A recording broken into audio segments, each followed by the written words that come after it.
Baik, teman-teman, selamat datang kembali di main room ini. Jadi tadi dari breakout room tentunya Anda sudah menyampaikan, mendiskusikan hasil belajar Anda masing-masing dan kemudian menuliskan solusi terhadap problem yang sudah Anda tuliskan pada hari Senin yang lalu.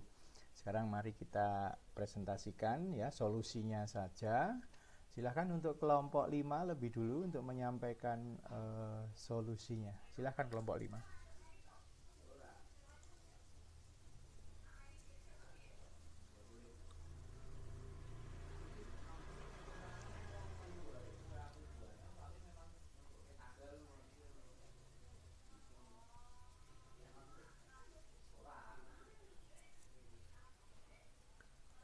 Silahkan kelompok 5 untuk share screen.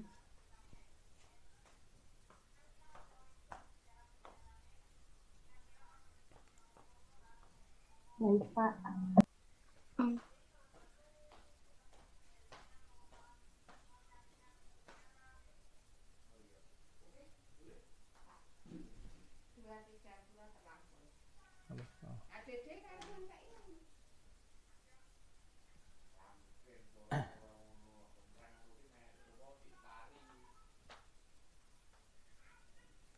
Silahkan, siapa yang share screen?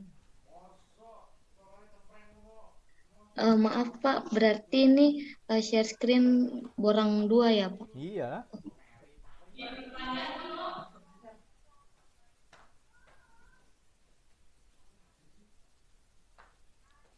pertemuan 2.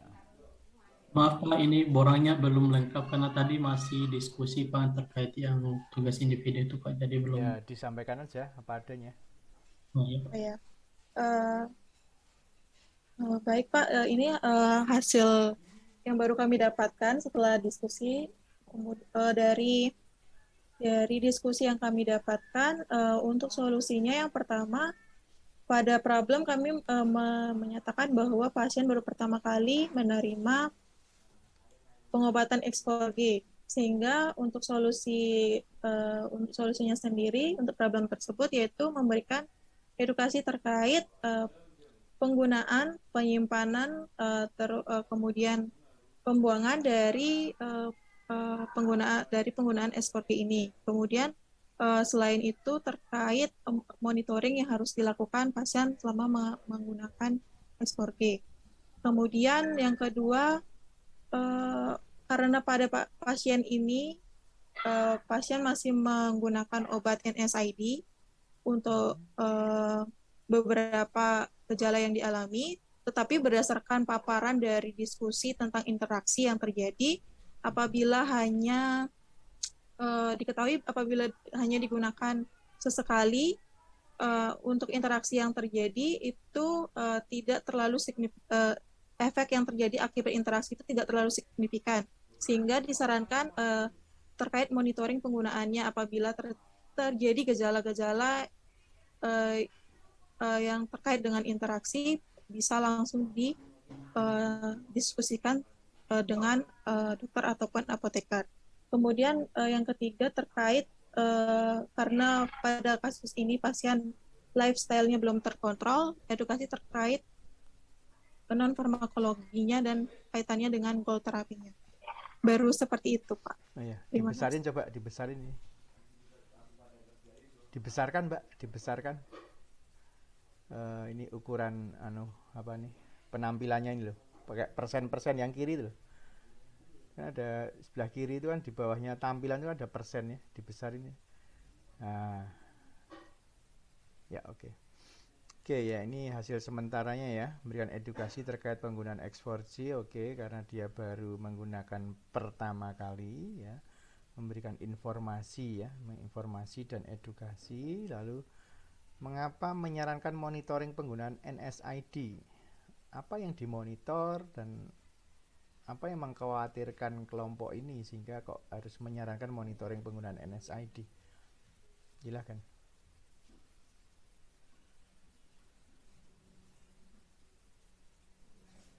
Baik Pak, saya mau dari kami itu karena Hmm. kami menemukan ya kalau misalnya penggunaan insight ini kan akan memiliki interaksi dengan beberapa obat, yaitu X-Watch. Jadi NSAID ini di sini tuh Voltaren.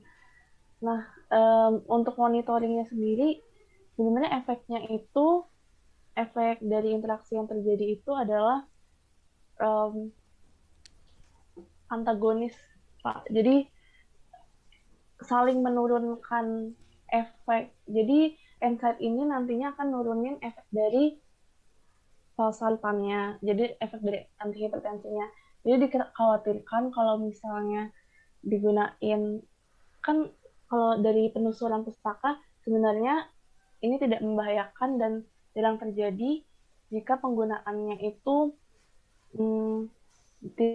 panjang dan tidak rutin.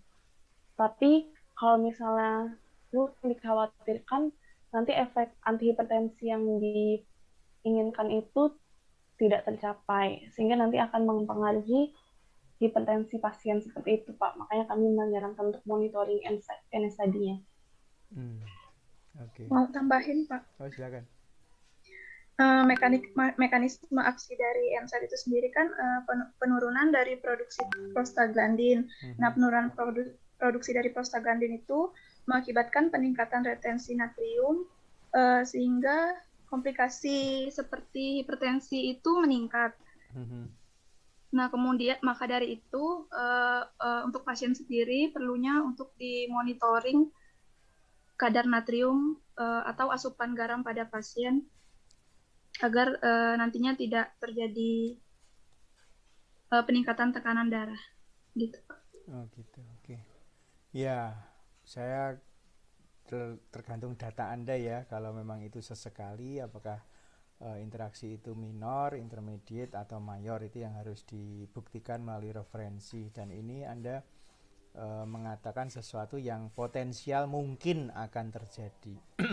Padahal NSAID-nya sudah pernah dipakai, dulu dia pernah menggunakan amlodipin. Nah, seandainya itu, apakah ini juga menjadi penyebab kadar tekanan darahnya tidak terkontrol? Ya, saya kurang tahu, tapi silahkan dieksplor ya. Maksud saya dieksplor. Jadi bisa jadi penggantian obat karena ada sesuatu ini juga bisa. Terus edukasi terkait dengan non farmakologi, terkait Goals terapi, apa maksudnya nih? Edukasi terkait terapi non farmakologi dan kaitannya dengan Goals terapi, maksudnya apa ini? Solusi ini bicara apa? Terkait apa nih solusi ini?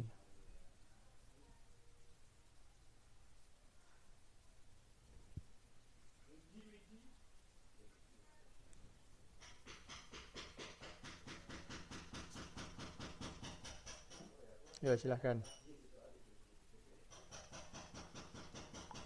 Pak, aku mau coba menjelaskannya. Itu terkait lifestyle atau pola makan, Pak. Dan pada pasien sendiri itu setelah dihitung BMI-nya masuk dalam kategori overweight. Terus. Nah, di sini lifestyle dan overweight sendiri akan berpengaruh terhadap keparahan atau terapi hipertensi yang dijalani pasien. Karena overweight masuk dalam clinical presentation dalam penyakit hipertensi, sehingga di sini disarankan untuk edukasi terkait non farmakologi serta modifikasi lifestyle-nya, Pak. Oke. Kalau mau edukasi non farmakologi, saya sarankan memang sesuai dengan apa yang fakta di lapangan ya. Kalau Anda checking melalui berat badan, karena itu data itu ada, oke. Mungkin Anda bisa kaitkan dengan kegemaran makan camilan, itu oke. Kegiatan sering makan GoFood yang fast food ya, itu juga bisa ya. Itu hal-hal penting. Jadi kalau mau melakukan edukasi non farmakologi, kaitkan dengan fakta-fakta yang dijumpai ya. Fakta-fakta yang dijumpai. Jadi seperti tadi makan camilan, terlalu banyak makan makanan siap saji yang fast food, kemudian apalagi tadi berat badan, oke. Ya, tapi itu berangkatnya dari situ ya. Jadi edukasi terkait terapi non farmakologi, tentang gaya hidup, terkait lifestyle mungkin lebih cocok ya. Tapi itu paling belakang. Jadi kaitkan dulu dengan obat ya. Nomor 4, menyarankan pasien kembali ke dokter itu apa maksudnya? Iya Pak, mungkin mau menambahkan tadi belum sempat. Jadi itu kan di problem kasus ini tuh pasien mau menembus obat sebanyak 3 dus untuk persediaan. Di mana sebelumnya dalam resep itu kan pasien mendapatkan sebanyak 28 tablet. Nah, saran solusinya itu karena obat yang ditebus itu adalah obat keras, jadi jika pasien ingin membeli obat melebihi dari resep, itu apoteker harus memberikan penjelasan kepada kepada pasien, mohon maaf, bahwa obat yang ingin dibeli untuk persediaan ini harus ditebus dengan resep dokter. Artinya, pasien harus kembali ke dokter untuk mendapatkan resep baru sehingga dapat ditebus. Kalau dikaitkan dengan kasusnya ini juga kan terkait penyakit hipertensi, di mana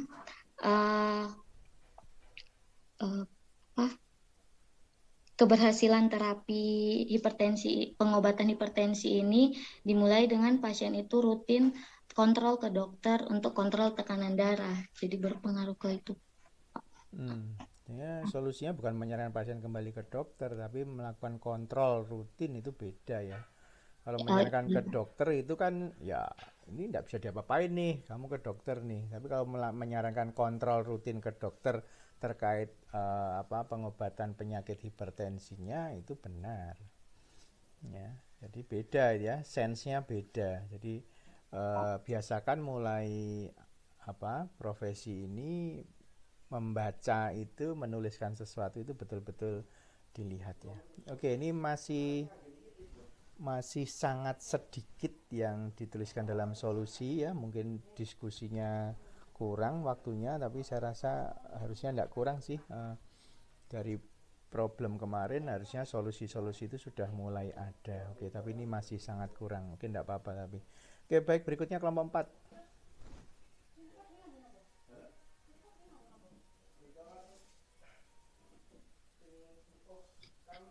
Baik, Kelompok 4.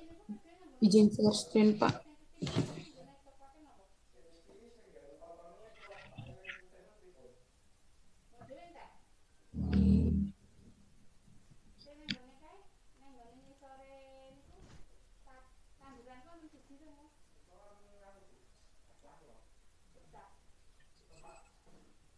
Sebentar ya, sebentar saya off sebentar aja, sebentar.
Oke, silakan.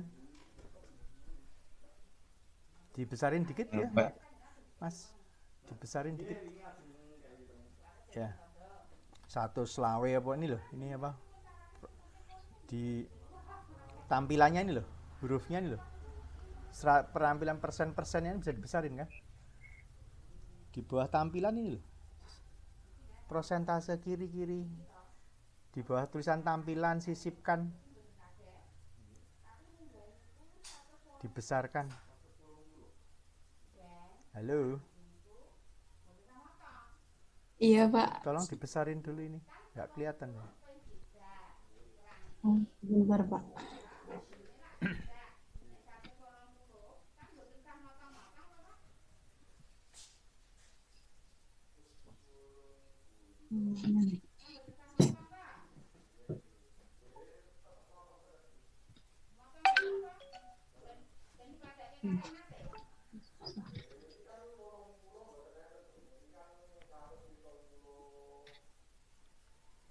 Kok nggak bisa ya?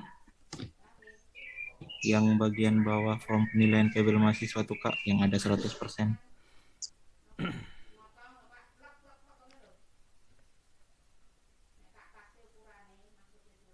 Ya, udah cukup. Apakah Ya, sudah? udah cukup. Oke, silakan. Baik, dari kelompok 4 untuk solusi terhadap problem yang pertama itu untuk tindakannya itu edukasi kepada pasien terkait informasi obat, indikasi, aturan pakai, penyimpanan, dan juga efek samping dari obat Exforge. Kemudian dilakukan edukasi juga untuk pembelian obat keras, di mana di sini Exforge masuk dalam obat keras yang tidak bisa dilayani, di mana harus berkonsultasi terlebih dahulu dengan dokter terkait kondisi hipertensi pasien, sehingga dokter dapat memantau kondisi pasien dan didapatkan resep obat untuk terapi selanjutnya.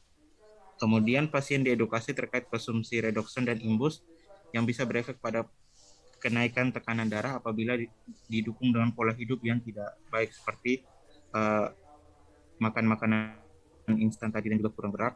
Kemudian pasien disarankan untuk memeriksa tekanan darah secara rutin, edukasi terkait aturan penggunaan antibiotik yaitu harus dihabiskan sesuai resep dokter untuk mencegah pengobatan pasien yang tidak optimal dan terjadinya resistensi antibiotik.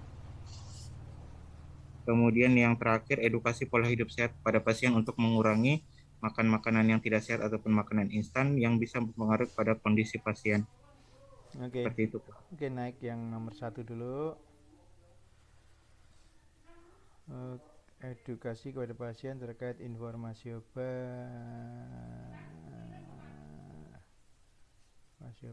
aturan pakai, penyimpanan, efek samping. Ya, yang penting kan ya penyimpanan sih biasa-biasa aja ya. Ya, Exforge baru pertama kali menggunakan. Oke. Kemudian obat keras yang tidak dapat.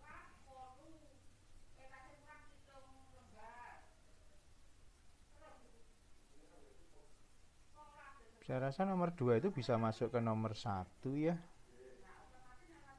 Ya, dan kalau ingin membeli yang jumlah banyak itu memang tidak dilayani karena harus beli dengan resep dokter, itu aja.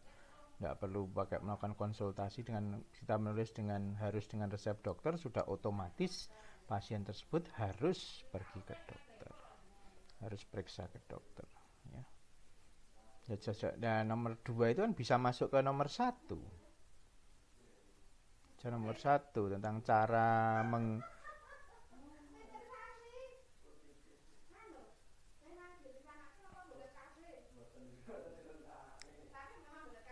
cara menggunakan ya cara memperolehnya. Jadi masuk di nomor 1 sudahan ya, masuk ke nomor. Jadi disatukan. Nomor 2 saya rasa memberikan informasi tentang obat Exforge karena dia baru pertama kali, ya ceritakan semua aja, mulai dari bagaimana indikasi, aturan pakai, waktu minum, kepatuhan dan sebagainya, sampai kalau obat ini sudah habis atau beberapa hari sebelum habis, silahkan kontrol ke dokter atau apa. Atau jangan lupa sebutkan pula dia harus rajin memonitor tekanan darahnya ya, seminggu 2 kali misalnya, itu sudah suatu hal yang cukup ya, gitu.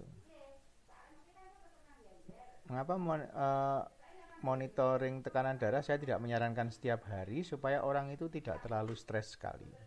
Kecuali orang itu sudah bisa memanage mentalnya, oh saya monitor tiap hari, jadi hasilnya mau tinggi atau maupun normal, dia ya hanya untuk monitor ya, untuk dicatat, tidak terus duh kok aku tinggi, duh kok aku gini lah. Kalau selalu orangnya selalu waduh kok aku begini lah, jadi ini yang akan malah menjadi tidak nyaman untuk pasiennya. Jadi mintalah untuk melakukan monitoring tekanan darah itu dengan frekuensi tertentu per minggu, di mana hasilnya itu tidak mempengaruhi kekhawatiran dari pasien tersebut gitu. Ada pasien yang monitoring setiap hari malah dia stres, kok tekanan darah kok gini-gini ya. Padahal penurunan tekanan darah itu kan tidak instan ya, tidak instan, kemudian dipengaruhi oleh banyak faktor sehingga ada yang kemudian beralih saya seminggu 2 kali saja dan malah saya menjadi nyaman begitu. Seperti ibu saya itu seminggu 2 kali monitoringnya setiap Rabu dan Sabtu lah, itu enak. Jadi yang dipantau setiap hari apakah badannya nyaman, apakah pola pikirnya tenang dan sebagainya. Itu ternyata juga hasilnya baik, bisa terkontrol terus tekanan darahnya ya.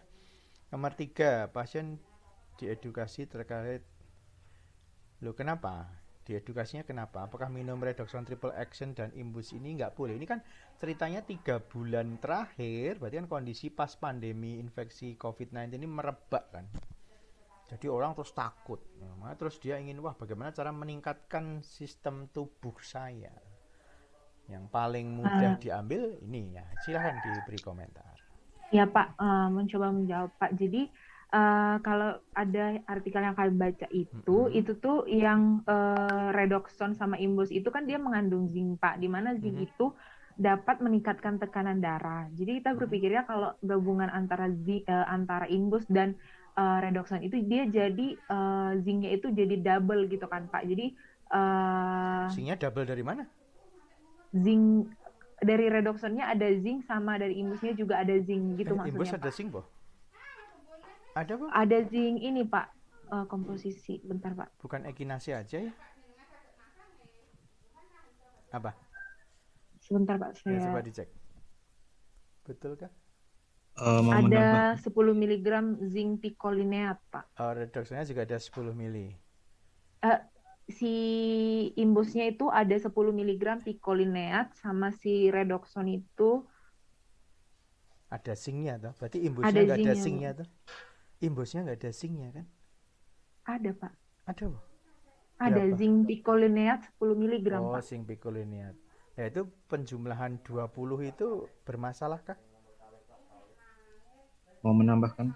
Silakan, ada apa-apa diskusi. Nah, kalau yang kami baca itu, jadi yang membuat dia bermasalah terhadap kenaikan tekanan darah itu jika didukung dengan pola hidup ataupun pola makan yang tidak terkontrol. Pola jadi itu yang bisa, hidup atau pola makan? Pola makan, asupan makanan itu yang tidak terkontrol dengan baik, itu yang bisa mendukung dengan kenaikan tekanan darah itu. Nah, di kasus ini bagaimana? Kalau di kasus ini kan pasien minum redoxon dan imbus, tetapi di sisi lain dia tidak aktivitasnya dia itu terpaku untuk Zoom meeting, kemudian tidak ada aktivitas terapi lain, kemudian makanannya itu makanan instan seperti itu Pak. Kemudian kalau yang makanan instan kan kita tidak tahu juga itu apakah sudah teratur dengan baik atau mungkin dia makanan berlemak, kemudian cemilan tadi Pak. Kan ada itu toh, dia sering beli melalui GoFood tadi, kebanyakan suka seafood sama daging kan? Iya Pak. All you can eat kan? Akhir pekan, all you can eat akhir pekan. Ya kan? Betul kan? Iya Pak. Iya Pak. Itu coba dianalisis ya, apakah dia ya suka beli GoFood untuk seafood itu ya mungkin tidak tiap hari tapi sering. Tapi akhir pekan dia sering makan yang all you can eat gitu kan? Terus kemudian dia suka makan cemilan tuh ya. Cemilan itu kan high natrium biasanya. Nah ini mungkin dikaitkan sama itu. Apakah itu yang dimaksudkan dengan event dengan pola makan yang tidak baik begitu? Iya Pak. Ya, coba dianalisis lagi ya dengan pola makan yang seperti itu. Apakah double zinc ini akan menyebabkan menyebabkan kenaikan tekanan darah ya. Baik, kalau Anda sudah masih menyusul sampai situ, oke. Ya, pasien sedang untuk memeriksakan tekanan darah secara rutin ya sudah itu masuk ke nomor 1 ya. Nomor 4 itu kan sudah pasti masuk ke nomor 1. Ya, enggak perlu. Kemudian antibiotik ya. Oke, antibiotik yang cefixim ya. Lalu yang keempat, edukasi pola hidup sehat. Hubungannya sama nomor 3 apa ini ya? Oh, beda ya. Oke, pola hidup sehat, pola hidup, pola makan. Oke, dua kelompok ini sama sekali belum mengamati bagaimana pengaruh penggunaan vitamin C jangka panjang. Ya, tolong diingat kembali, vitamin C itu kan di mana-mana contoh inhibitor enzim yang kuat ya. Ya, itu mungkin belum ada yang menyoroti sama sekali terkait itu.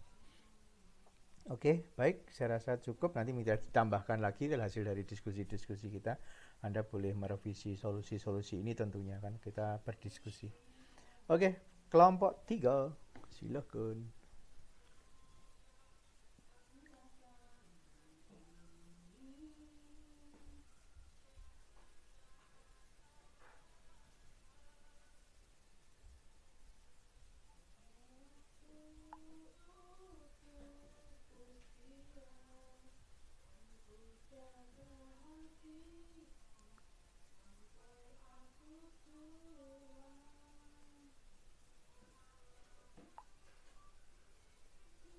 Kalau dari kelompok 3, untuk solusinya itu yang pertama itu mengedukasi pasien terkait penggunaan X4G. Yang kedua itu menyarankan pasien untuk memonitoring tekanan darah untuk memantau kondisi pasien dan keberhasilan terapi. Dan yang ketiga itu mengedukasi pasien terkait penggunaan antibiotik yang seharusnya dihabiskan untuk menghindari resistensi antibiotik. Nah, yang keempat itu mengganti Voltaren tablet dengan obat golongan NSAID topikal untuk mengatasi pegal, yaitu Voltadex. Karena Voltaren ini kan mengandung NAD-diclofenac yang berinteraksi dengan X4G. Yang kelima itu menghentikan penggunaan imbus yang mengandung zinc yang dapat meningkatkan tekanan darah pasien. Nah, yang keenam melakukan terapi non-farmakologi berupa perubahan lifestyle dengan melakukan pengaturan pola makan, meningkatkan aktivitas fisik, menurunkan berat badan. Nah, untuk mengatasi ESK dapat meminum air minimal 2 liter per hari, menjaga kebersihan pribadi, dan membersihkan daerah genital dari arah depan ke belakang.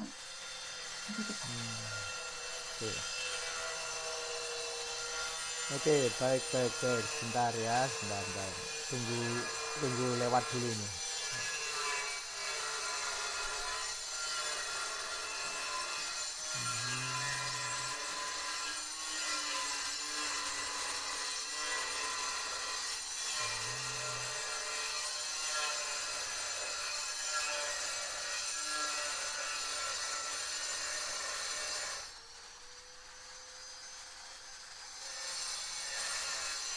Oke, nomor 1 dengan nomor 2 itu saya rasa bisa dijadikan satu ya. Ya, nomor 1 dan 2 kalau dilakukan edukasi terkait penggunaan X4G, saya rasa untuk monitoring tekanan darah itu menjadi salah satu saran yang disampaikan oleh apoteker supaya pasien juga memonitor secara mandiri begitu ya. Namanya tekanan darah ya harus dimonitor tekanan darahnya begitu ya. Halo, putus-putus? Halo, putus-putus kah? Jelas, Pak. Jelas ya? Jelas, Pak. Ya, jadi nomor 1 dan 2 tolong itu digabung ya, digabung saja. Lalu penggunaan antibiotik harus dihabiskan, itu betul ya, itu edukasi tentang penggunaan antibiotik sehingga obat sisa itu sebaiknya tidak serta-merta digunakan ya. Tapi sebaiknya tetap kalau mengalami hal yang sama ya tetap ke dokter dulu karena tidak boleh mengobati diri sendiri dengan menggunakan antibiotik sisa. Ya, itu yang penting. Lalu mengganti Voltaren dengan topikal. Why, kenapa?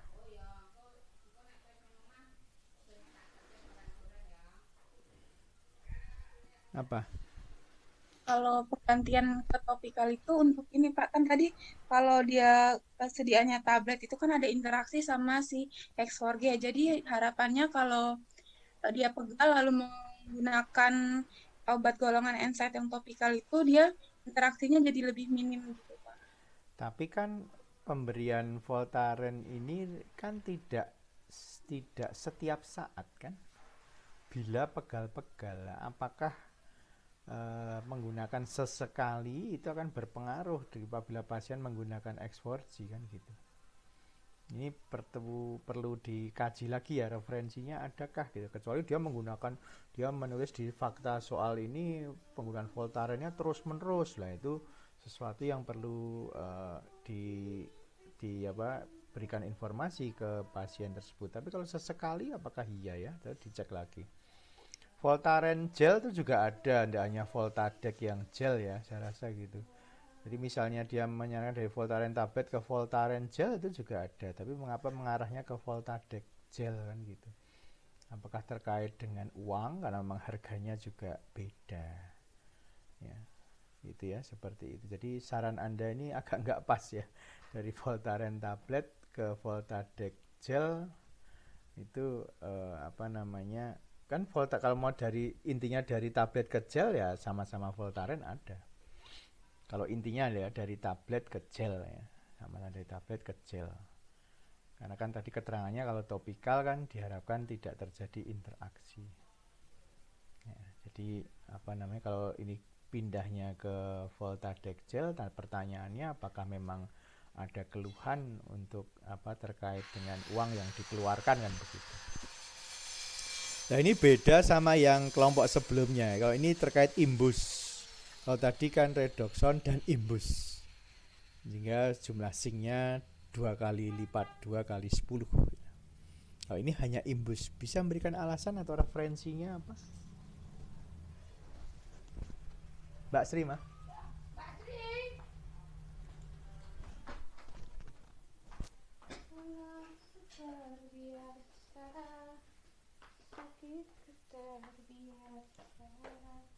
Oke, alasannya apa? Imbus ini alasannya jadi di apa? ya, jadi di sini untuk dihentikan penggunaan imbusnya itu karena pasien itu sudah mengkonsumsi redoxon, Pak. Jadi sama kayak kelompok sebelumnya di sini terjadi kelebihan zinc, yang mana zinc ini dapat meningkatkan tekanan darah pada pasien, Pak. Oh, 10 itu kelebihan zinc. Untuk literatur kandungan zinc yang berlebih itu belum kami dapatkan, Pak. Nanti dicari lagi. Oh. Oke.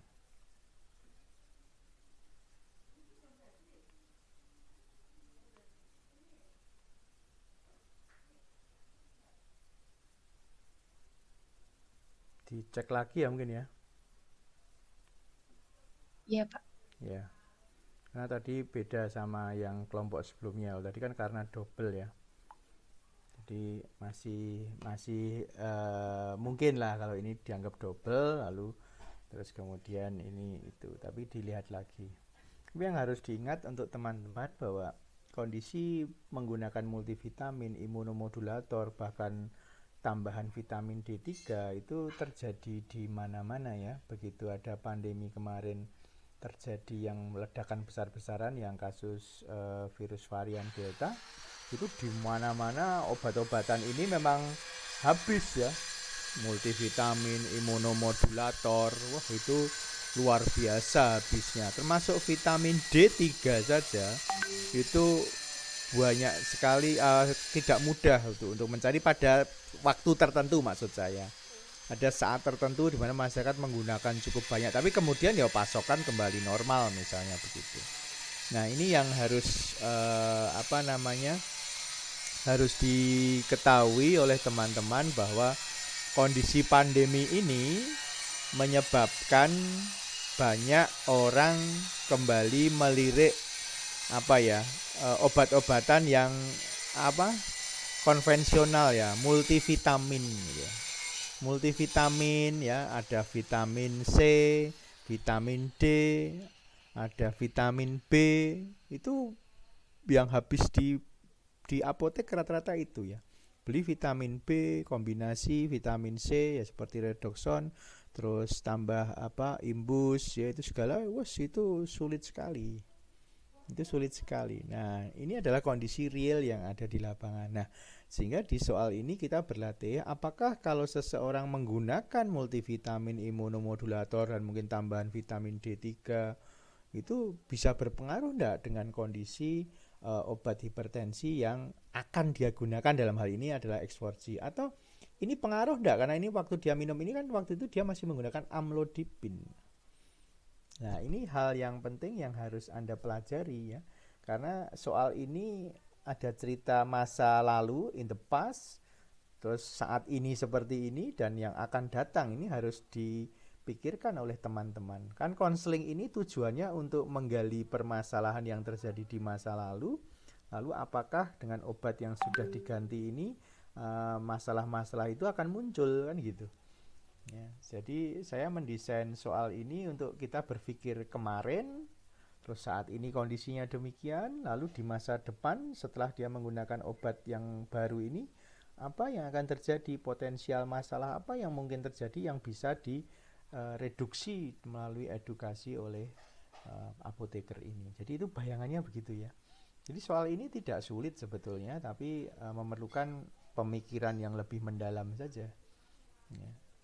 Multivitamin 3 bulan, imunomodulator 3 bulan, jangka panjang nih. Nah itu harusnya menimbulkan keingintahuan, ada masalah nggak ya? Nah itu ya. Oke, nomor 5, terapi non farmakologi, pengaturan pola makan. Ya ini masih sama dengan masukan saya yang kelompok sebelumnya, yaitu berikan informasi berdasarkan fakta ya, fakta yang ada begitu ya. Itu seperti itu.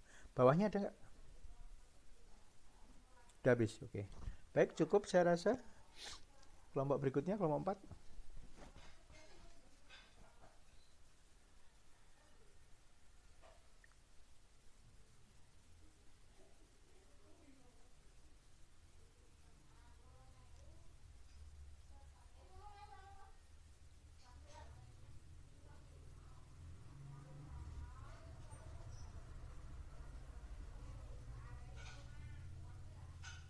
Ya, silakan.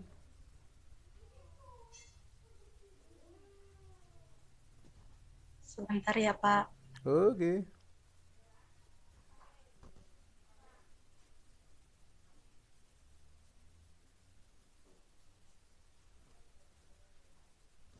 Ya, oke, udah besar. Mohon izin Pak, sebelumnya mau menyampaikan kalau Natasha Erlin mungkin agak kesulitan untuk join Zoom karena di rumahnya sedang mati lampu, Pak. Ya, yang ada aja. Baik, Siapa terima yang kasih. bisa? Oke, enggak apa-apa. Baik Pak, selamat Silakan. pagi teman-teman. Kami mau mempresentasikan mengenai diberikan untuk solusi terhadap problem ini. Yang pertama, meminta pasien untuk menghentikan mengkonsumsi amlodipin dengan catatan jika obat tersebut atau amlodipin tersebut masih ada, karena penggunaan amlodipin sudah diganti oleh dokter dengan menggunakan X4G.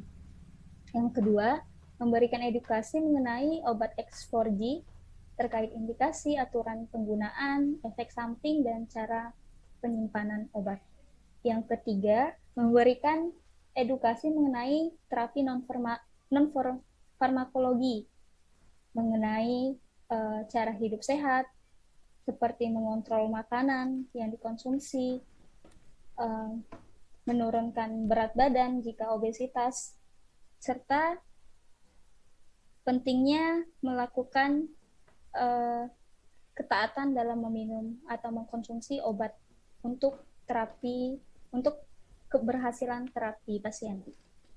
Yang keempat, memberikan edukasi mengenai penggunaan antibiotik cefixime yang harus digunakan sampai habis untuk mencegah terjadinya resistensi antibiotik. Yang kelima, menyarankan kepada pasien untuk pengecekan kadar kolesterol dan tekanan darah secara teratur.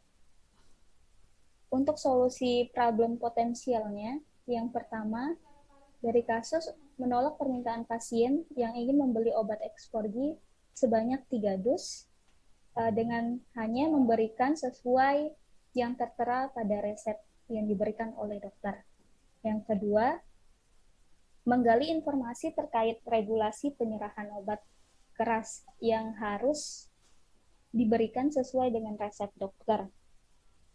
Kemudian diberikan edukasi kepada pasien mengenai obat yang ingin ditebus. Begitu, Pak. Terima kasih dari kami sekian. Baik, lihat ke atas,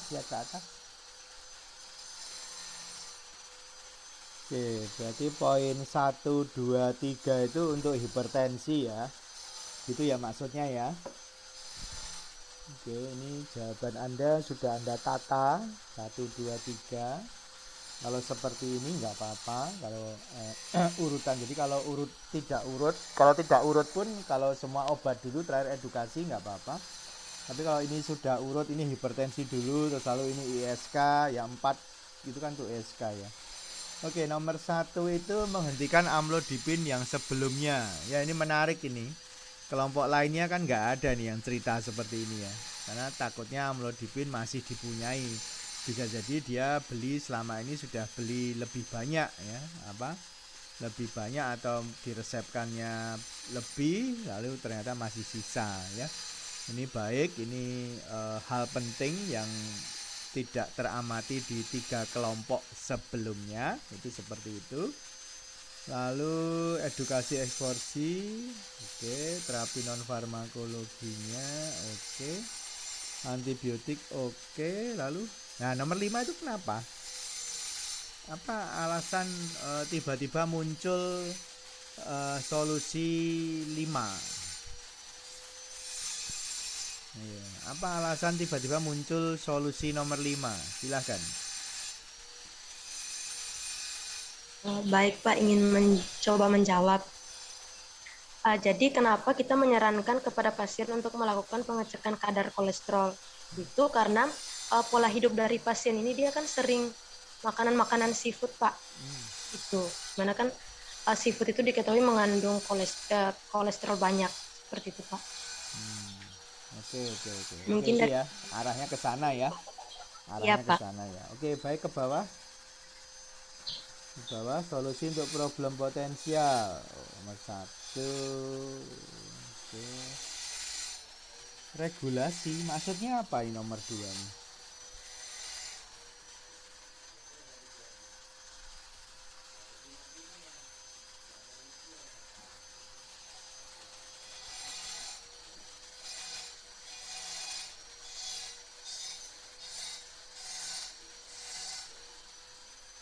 Gimana? Nomor 2, solusi nomor 2 itu loh. Untuk problem potensial nomor 2 itu maksudnya apa? Pak mau coba menjawab. Jadi kalau maksud dari regulasi yang penyerahan obat keras itu kita kita sebelum memberikan informasi kepada pasien tentang penggunaan obat keras yang harus diberikan berdasarkan resep dokter. Jadi itu sudah diatur terkait dengan pemberian obat berdasarkan resep dokter, di mana jumlahnya harus sesuai dengan apa yang tertera pada resep dokter. Maksud saya, namanya solusi tentunya sudah lewat dari penggalian data dan informasi gitu maksud saya.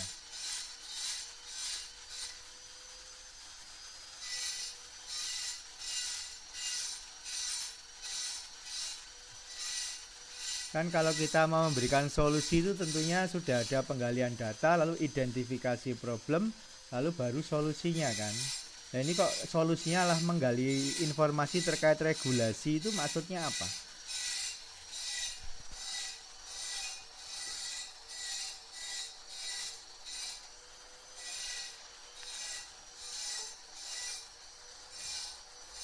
Mau mencoba menjawab Pak. Jadi mungkin asumsi kelompok kami tadi adalah sebelum memberikan edukasi kepada pasien terkait dengan jumlah obat yang harus diberikan sesuai dengan resep dokter, kami melakukan penggalian informasi terlebih dahulu begitu terkait regulasinya seperti apa.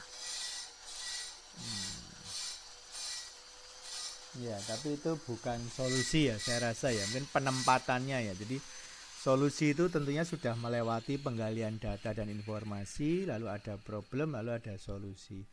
Jadi kalau solusinya penggalian informasi itu kan sesuatu yang tidak cocok ya untuk disampaikan dalam form ini maksud saya. Jadi mungkin perlu dilihat kembali lah apa cara penulisannya ini saja ya.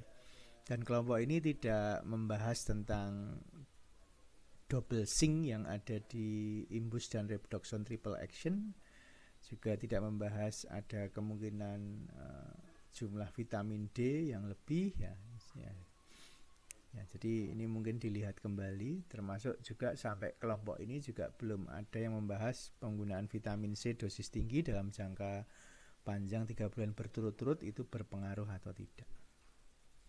Ya, itu adalah hal penting yang harus coba digali lagi itu gitu. Oke, kelompok 4 sudah cukup. Kelompok berapa nih? 2 ya, oke. Sekarang kelompok 1 ya, silakan. Kelompok 1 silakan. Ini kelompok 1 ya, oke. Silakan. Ya. Baik Pak, solusi kelompok 1 itu yang pertama, penolakan permintaan 2 dus X4G karena tidak sesuai dengan persepan, yaitu 28 tablet. Kemudian yang kedua, pemberian informasi dan edukasi obat kepada pasien terkait alasan penolakan permintaan berlebih dari X4G. Yang ketiga, memberikan edukasi kepada pasien terkait informasi bagus SIBU, obat Cefixim, terutama edukasi terkait obat harus dihabiskan dan tidak dapat disimpan dan digunakan saat penyakit sejenis kambuh kembali. Yang keempat, penggunaan X4G dan NSAID sebaiknya diberi jeda untuk menghindari interaksi antar obat. Yang kelima, penggunaan redoxon disarankan pada saat diperlukan saja untuk mencegah penggunaan secara terus-menerus. Yang keenam, penggunaan imbus dihentikan dan disarankan untuk digunakan saat diperlukan saja. Kemudian yang ketujuh, mengedukasi pasien untuk mengubah pola makan dengan mengkonsumsi makanan sehat, mengurangi konsumsi garam, menjaga berat badan ideal, dan melakukan olahraga ringan. Begitu solusi dari kami, Pak. Baik. Jangan dikecilin, dikecilin gimana? Oke, kok penolakannya 2 dus saja ya? Kan dia dapat resep terus minta 3 dus tuh kalau nggak salah soalnya loh ya. Ya coba dicek lagi soalnya. Kalau minta 3 dus ditolak 2 dus berarti boleh beli resep 1 dan tambah 1 dus kan gitu. Kan mintanya 3 dus lagi. Oke. Mungkin kata-katanya nih maksudnya 2 dosnya ditolak tapi kan permintaan dia 3 dus. Cuma kan 1 dus itu berdasarkan resep. Oh gitu. Tapi 2 dus ini tidak dengan resep, jadi ditolak yang 2 dusnya. Oh gitu, iya. Oke, berarti mungkin kata-katanya salah. Kalimat yang saya tulis mungkin ada yang multitafsir ya. Oke, tidak maksud saya itu dia beli resep, terus dia minta 3 dus lagi gitu. Ya, oke, tidak apa-apa. Yang ini dicek aja. 1 dan 2 saya rasa bisa dijadikan 1 ya terkait X4G. Oke. Cefixim nggak perlu dagu SIBU lah. Cefixim itu kan cukup dengan arah resistensi ya sudah cukup ya. Dikaitkan dengan resiko resistensi obat, maka obat ini harus habis ya kan, itu nggak sampai dagu SIBU lah. Penggunaan S4G dan NSAID sebaiknya dijeda. Oke, mungkin itu sebuah solusi ya. Ya, coba nanti referensinya apa. Nah, nomor 5 dan 6 ini ya, tadi saya ceritakan orang ini kan pada panik dan pengen meningkatkan sistem imun. Makanya dia minum multivitamin dan dia minum imunomodulator selama 3 bulan terakhir setiap hari gitu lah. Nah, waktu Anda mengatakan diberikan saat diperlukan, kan mesti pasien tanya, kapan saya perlu multivitamin atau imunomodulator ini, lalu jawabnya apa? Coba kelompok ini, kalau saya ditanya pasiennya, loh kapan saya boleh minum multivitamin ini Pak atau Ibu, kapan saya boleh minum imunomodulator ini, kan digunakan saat perlu. Gimana kalau anti nyeri digunakan saat perlu tuh semua sudah langsung tahu, oh saat nyeri. Tapi kalau penggunaan ini redoxon sama imbus digunakan saat perlu itu kapan kira-kira? Yuk, silahkan yuk. Pak, izin mencoba menjawab. Silahkan Devandi. Terkait yang imbus ini kan ada batasan penggunaan. Bahkan misalnya kita pembelian obat di kemasannya sendiri juga ada batasan penggunaannya selama berapa lama. Berapa, Mas? Nah, mungkin yang dimaksud di sini itu bisa ya Pak? Terdengar Pak? Enggak, berapa lama di kemasannya itu loh. Saya malah pengen tahu. Berapa minggu Pak?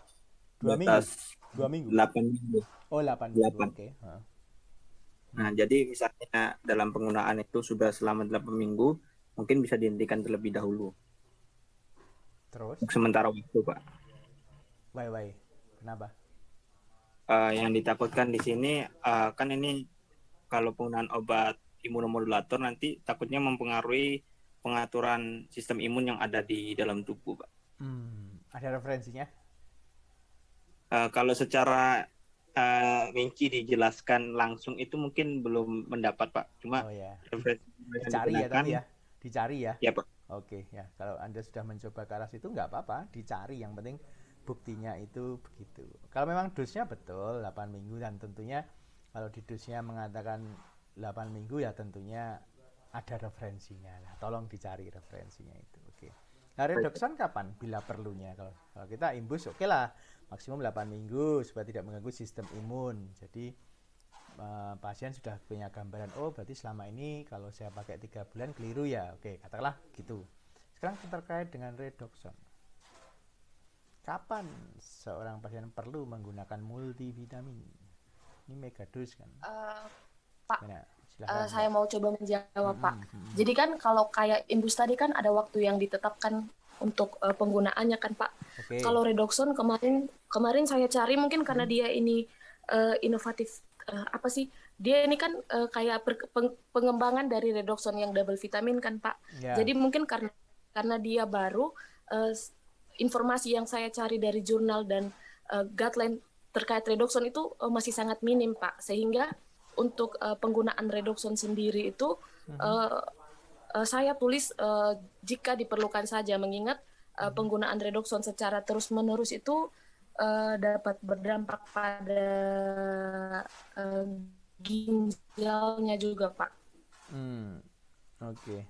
Yeah. Di sini keadaan khusus yang dimaksudkan saat perlu mungkin kan si pasiennya itu kan dia beberapa bulan terakhir sangat sibuk kan, Pak. Dia WFH terus dia Zoom meeting terus. Jadi mungkin saat dia kelelahan mungkin bisa disarankan untuk penggunaan dari si redoxon ini, Pak.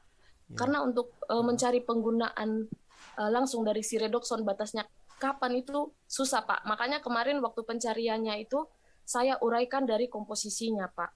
Untuk menentukan apakah dia boleh digunakan dalam jangka panjang atau tidak, Pak. Oke, jadi mencari kombinasi C 1000 ml, D3 400 IU dan zinc 10 ml sulit 10 miligram. Jadi kalau Anda uraikan, kalau itu Anda uraikan, boleh. Jadi asal ada referensinya ya.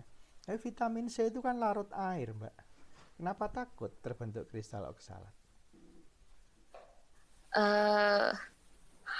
Karena gimana ya jelasinnya? Kan kalau kita minum obat itu kan, Pak, semuanya akan diekskresikan lewat ginjal. Nah, ketika kita di sini kan di redoxon ini si vitamin C-nya itu 1000 mg kan, Pak. Menurut saya untuk 1000 mg ini kalau dikonsumsikan secara terus-menerus itu mungkin membahayakan pasien juga kan, Pak. Karena bisa saja dari apa sih, Pak, istilahnya itu yang di ginjal itu, Pak. Pokoknya nanti memperberat ginjal ini untuk menfiltrasi itu, Pak. Coba kamu lihat histori vitamin C ya. Coba cari literatur dari histori vitamin C. Mungkin kaitkan dengan penemunya Linus Pauling ya. Linus Pauling itu malah menyarankan minum vitamin 1 sampai 2 gram per hari asalkan tidak memiliki tukak peptik, itu baik-baik saja. Nah, silahkan dicari lagi ya, history of vitamin C ya, vitamin C yang asupan harian, ada yang mulai 500 itu mulai megados, 1000 ya, itu tolong kalau memang itu ada masalah, produk multivitamin 1000 ml itu banyak banget loh, Mbak. Kalau itu misalnya jadi masalah, tapi kenyataannya kan di pasaran itu sangat banyak ya. Jadi tolong dilihat lagi vitamin C megados, apakah itu berpengaruh terhadap ekskresi di ginjal. Karena bukankah vitamin C yang sudah berlebih itu pasti akan dikeluarkan dari tubuh, kan begitu kan? Nah, kalau Anda mau Iya, Pak. cek ya kalau indikasi-indikasi itu. Nah, vitamin D3-nya 400 IU apakah itu mencukupi? Zinc 10 lah, itu kan karena Anda sedikit-sedikit ya. Jadi tolong itu nanti dicek sehingga Anda bisa mengatakan penggunaan redoxon itu bila perlu itu kapan. Nah, ini kan karena Anda belum mendapatkan yang kombinasi, nggak apa-apa, masuk satu-satu juga nggak apa-apa. Lalu Anda analisis, disintesis informasinya, dan Anda bisa memberikan interpretasi. Saya rasa ini adalah proses belajar yang bagus sekali. Oke, begitu. Ya. Baik, Pak. Jadi ya bisa jadi nanti Anda mengatakan, oh mengkonsumsi multivitamin sebaiknya ya berturut-turut sekian waktu, setelah itu jeda. Ya, itu kalau Anda bisa sampai memberikan kesimpulan seperti itu akan sangat bagus sekali nanti. Itu akan berpengaruh terhadap kemampuan Anda praktek ya. Anda masih punya waktu kan sampai tanggal 8 untuk memperbaiki makalahnya atau apa, ini kan masih bisa. Ya, kalau formnya hari ini dikumpulin. Oke. Baik, jadi bawahnya lagi apa? Bawah lagi setelah imbus itu apa? Nomor 6, nomor 7 ada nggak? Nomor 7 ada nggak? Apa ini? Mengedukasi, mengkonsumsi makanan sehat. Oke. Ya, di masa pandemi ini, kalau orang sulit untuk keluar rumah, maka akan sulit untuk melakukan olahraga ringan. Ya, sulit juga untuk menjaga berat badan ideal karena orang lebih banyak di rumah. Lebih banyak di rumah kan mager toh, malas gerak toh. Nah, isinya makan. Nah, ini hal yang penting nih. Ini hal yang tidak mudah. Kondisi soal hari ini itu harus dikaitkan dengan kontekstual yang ada di Indonesia saat ini adalah kondisi pandemi COVID-19. Nomor 7 ini mungkin bisa dikatakan kalau kondisinya normal-normal saja. Pasien ini kan nggak ingin sebetulnya ada di rumah terus, makan camilan ya, terus berat badannya naik, itu ya nggak ingin. Tapi kondisi pandemi yang menyebabkan dia harus WFH. Kan sekarang banyak juga kantor yang kalau sampai ketahuan luar kota kena SP misalnya begitu. Nah, ini kan hal-hal penting yang harus diketahui bahwa ya mau tidak mau dia tidak bisa keluar rumah. Dalam arti bepergian atau apa ya, dan dia juga mungkin takut ya, usia juga sudah 45 sehingga dia memilih cara-cara yang lebih instan untuk meningkatkan sistem imun ya. Di nomor 7 ini mungkin Anda bisa berpijak dari apa yang real yang ada di soal tadi. Ada cemilan, ada seafood, ada all you can eat ya. Ada berat badan berlebih, ya, itu menjadi dasar bagaimana Anda memberikan saran. Kalau saya cukup saran saja. Kalau edukasi nampaknya kita tidak pada wilayah itu, maksud saya. Gitu ya, kelompok 1 ya.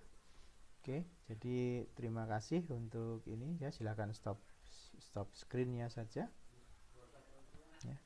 Ya, baik teman-teman, terima kasih untuk diskusi hari ini ya.